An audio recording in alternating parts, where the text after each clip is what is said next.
ఈ బిల్లుని ఈ సభలో ప్రవేశపెట్టే అవకాశం కల్పించిన ఇందిరమ్మ ప్రభుత్వానికి మనస్ఫూర్తిగా కృతజ్ఞతలు చెప్తూ ఈరోజు ఒక చరిత్రాత్మకమైన రోజు, అద్భుతమైనటువంటి ప్రగతికి బాటలు వేసే రోజు. భూమి చుట్టూ మనిషి జీవితం ముడిపడి ఉంటుంది. తరతరాలుగా మనిషి జీవితానికి భూమికి విడదీయరాని అనుబంధం ఉంది. భూమి పేదరికాన్ని దూరం చేస్తుంది, ఆత్మగౌరవంతో బతికే అవకాశాన్ని ఇస్తుంది, కష్టానికి తగిన ఫలితాన్ని ఇస్తుంది. గ్రామాల్లో భూమే ప్రధాన జీవనాధారం. భూమిని నమ్ముకొని బతికే కష్టజీవుల కంటికి రెప్పలా చూసుకునే బాధ్యత ప్రభుత్వాలది. కానీ గత ప్రభుత్వం దీన్ని విస్మరించింది.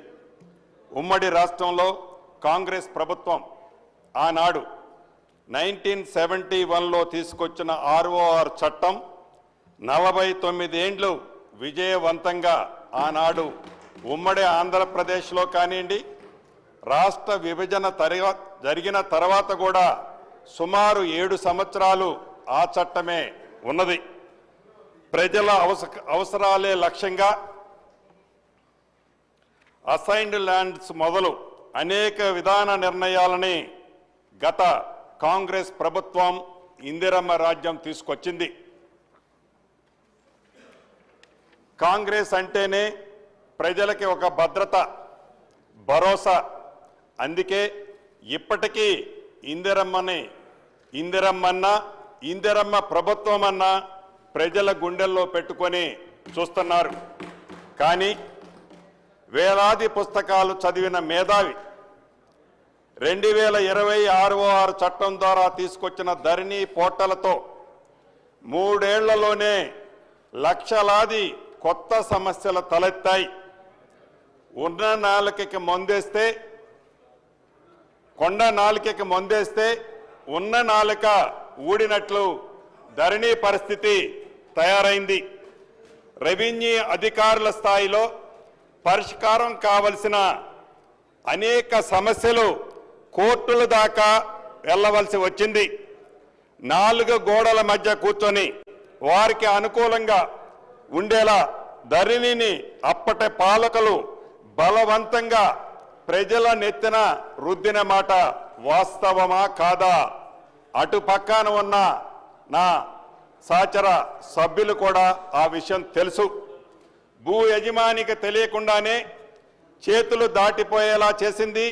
కాళ్ళ కింద నేల కదిలిపోయినా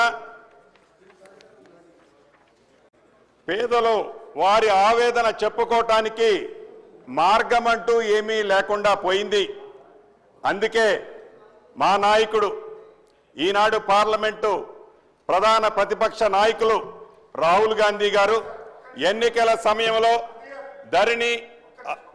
ధరణి అరేబియా మహాసముద్రంలో వేస్తామని హామీ ఇచ్చాం. మా హామీని తెలంగాణ ప్రజలు పూర్తిగా విశ్వసించి అధికారాన్ని అప్పగించారు.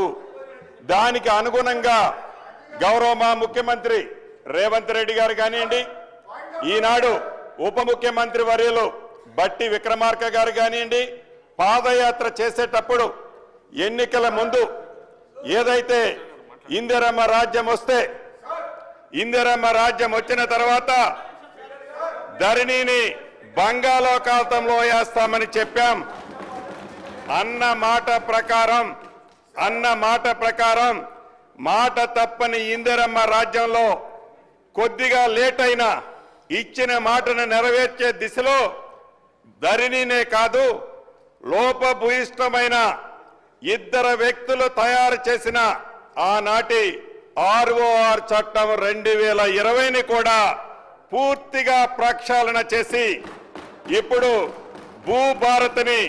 భూభారతిని తెచ్చుకోవటం జరుగుతుంది.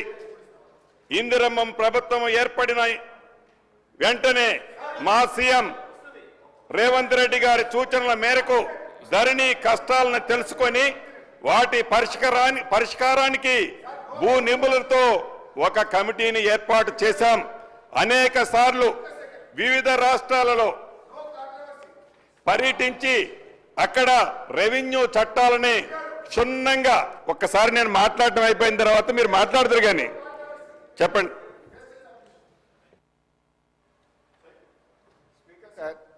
ఓన్లీ సబ్మిషన్ మన రూల్స్ బుక్ ప్రకారం